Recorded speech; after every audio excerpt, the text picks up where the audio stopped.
Hello, lovely people. So I'm currently covering my journal for Advent, and this is an A5 journal. It's like the ones that you're going to get in the kit if you've ordered that. And I decided to be a bit more interesting rather than just to do what I usually do and what I love doing, which is to put a piece of scrapbook paper 12 by 12 over the whole book. I decided to make life a little bit more interesting and tear up a load of pieces of paper that I've got for the Advent workshop. Actually, it's a good thing about doing all these crafting activities and having shops is that you can sometimes use the things yourself. So I've just taken a load of papers from the Advent workshop stash, and don't worry, there are plenty left if you're coming, and I've torn them up and I'm making this kind of collage. So I got the idea from what I did with my Fruit of the Spirit journal, the same idea, A5 journal, and just tore up a load of these nice fruity papers. So this is the same journal that you would get in the Fruit of the Spirit journaling kit on Etsy, and I just decorated it. So I'm doing the same with my Advent journal, and what I'm using to stick down the papers is Mod Podge, and I'm also painting over the top of them because it's going to give a nice seal, and I've got the gloss Mod Podge there, so you can see it's still wet at the moment. So it's got this rather whitey sheen on it, but I'm going to carry on and do the back. So in order to protect the pages, I'm going to put this bit of packaging inside, and you can see I've just left a tiny bit of overlap all the way around the edge because I'm going to trim it, and that will give me a really neat edge. I've thought quite carefully about which papers I'm using here, and I do love the whole red and gold theme for Christmas, and I will definitely be going with that. I'm going to do a kind of version of Ali Edwards' December Daily over on my Jane Journaling channel on YouTube, and I've got a Mindful Christmas workshop going on the week after the Advent retreat for the creative journalers amongst you, and so I'm going to be going all out red and green for that. But for Advent, I really like to think about what traditionally Advent has meant, and it is a season of penitence, which just means really asking forgiveness and thinking about our own frailty and our own humanity in preparation for the coming King at Christmas. And so, just cleaning up the table there. So I'm going to be using for this a different palette of colours, and I'll save the red and gold in here until we get to Christmas, although I'm thinking I will have a hint of gold on the outside because we are in the season where we're thinking about the coming King, so I think it's okay to foreshadow that a bit in the colours that we use. So I'm just ripping up these bits of paper and sticking them on, and I'm not really doing it in any very intelligent way. I'm just having a bit of fun with this and not taking it too seriously, and we'll see how it comes out.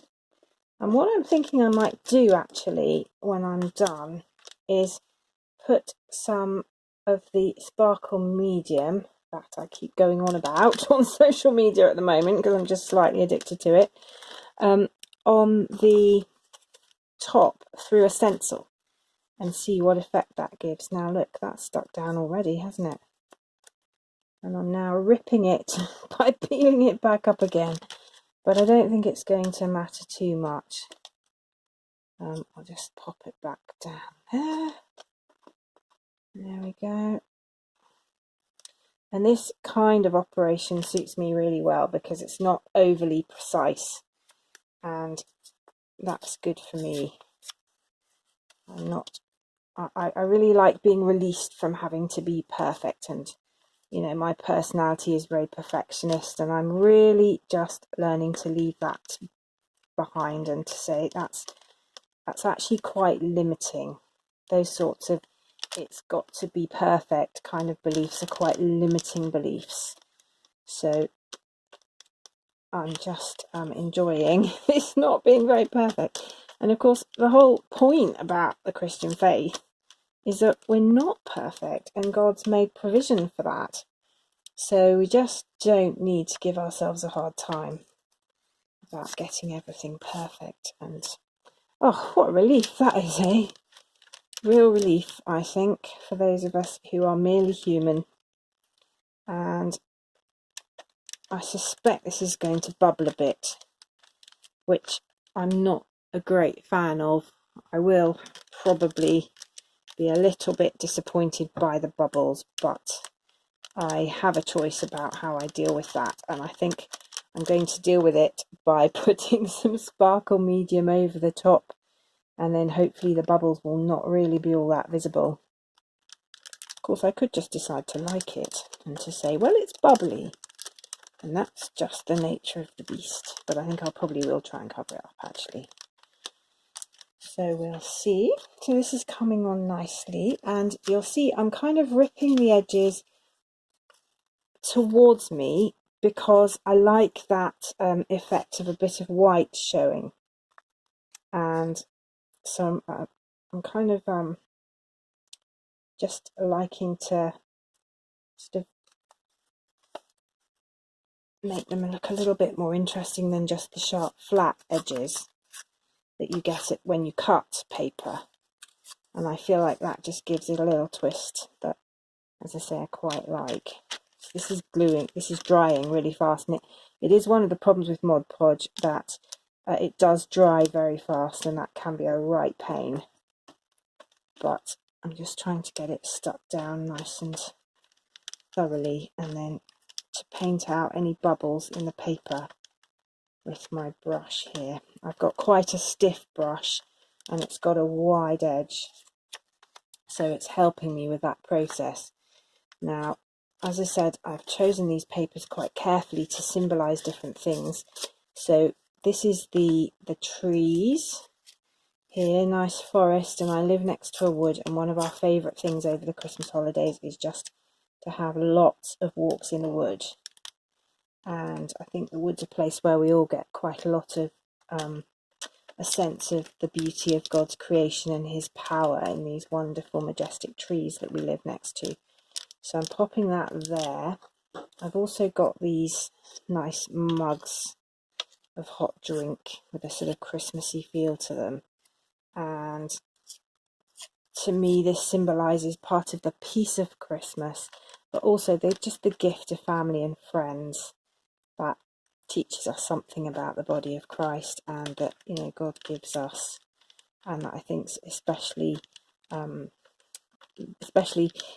noticeable over Christmas, because you've got just a little bit more time and we tend to have a lot of family around and so forth. And on that same theme, I've got some houses here which symbolise my home, and we're going to have some nice time at home during Advent while I'm off work, just before Christmas. But you know, before then I will be working from home quite a lot, and so I like to have that homey bit of life represented here. So that's what those are, and you'll see I'm using some very deliberate colours here. I've got the green, which I'm using in my Advent journaling to symbolise faith, and in the kit, in the notes, we're going to spend the second week thinking a bit about Mary and Elizabeth and what they went through, and in the context of their faith really, and how they believed God, and what that must have been like for them in their context. So if you've got the study notes, you'll see we're going to be looking at that, and I'm using green to symbolise their faith. You can use whatever colour you like, but I've got quite a bit of green creeping in here. In the fourth week, we're going to think about peace, and the peace that the angels brought to the shepherds. And so I've got these little doves here on this bit of paper, and I'm just softening up those edges. Sorry, I ripped the doves. Sorry, doves. So that will symbolise the peace that the angels were talking about, peace on earth, goodwill to all people. and that's week 4. And then in week 3, I'm going to be thinking about joy, and it explains in the notes why some Advent wreaths have a pink candle for week 3, and that's all very traditional. And so that is something that we'll be looking at in the study material, and you will be invited to choose a colour for that week that symbolises joy for you. I've stayed with pink because I like pink. I'm that sort of a person, but not everybody does. So your challenge will be to choose a colour that really means joy for you. So that's all going very nicely there. I just need one more little piece of paper. And I think we're going to need to have, I've run out. We'll have a bit more of these trees. That'll be nice. So I just need a little square of trees. Little stand of trees there to go in that gap, and then we're done. So if you want to join in with the actual study material that I've written, you're welcome to get a kit, and I'll leave the link below. Or you could just make a journal yourself at home. Any old notebook will do, it doesn't have to be anything special, and cover it with some nice paper and find some Bible verses yourself and do some journaling yourself, a kind of do it yourself Advent retreat. And obviously, if you want to get all the study materials and the different things that I'm offering, do, but don't let that stop you if you're not going to do that. And if you're doing it at home, join in with the Facebook group and share what you're up to and see what other people are doing. And there's a real encouragement in that, I think, is being part of that journaling community. So there we go. I think that's pretty much there. I've got a tiny black gap there which I'll fill in with something, maybe a piece of this, and then we're done. So I'll put the links to everything below, and do come and join us in the Facebook group and journal through Advent. And I think when this is all dry, I'll do another quick video of the mixed media that I'm planning to add to this, because I think it'll be quite fun, and we'll see how that turns out. So thank you very much for watching, and I'll see you next time, and enjoy your Advent journaling however you're going to do it. Bye.